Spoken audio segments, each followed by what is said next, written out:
देशाचे माजी पंतप्रधान डॉक्टर मनमोहन सिंग यांनी वयाच्या 92व्या वर्षी अखेरचा श्वास घेतलाय। दिल्लीमधल्या एम्स रुग्णालयात त्यांच्यावर उपचार सुरू होते आणि त्याच दरम्यान त्यांचं निधन झालंय।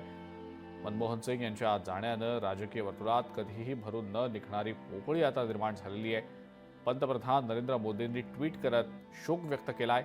जागतिक दर्जाचा अर्थतज्ञ तसंच एक सरळ साधं व्यक्तिमत्व आपल्यातनं गेल्याच्या प्रतिक्रिया अनेक दिग्गजांनी दिलेल्या आहेत।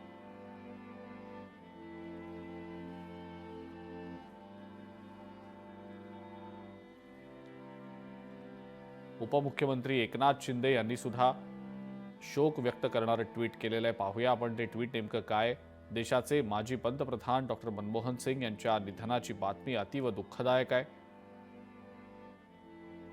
देशाच्या अर्थव्यवस्थेचे नवे दालन खुले करणारा क्रांतिकारक निर्णय घेणारा द्रष्टा नेता अशी त्यांची ओळख इतिहासामध्ये कायम राहील। डॉक्टर मनमोहन सिंग यांच्या निधनानं एक धोरणी आणि हुशार असे अर्थतज्ञ आणि राजकीय नेतृत्व हरपलेलं आहे।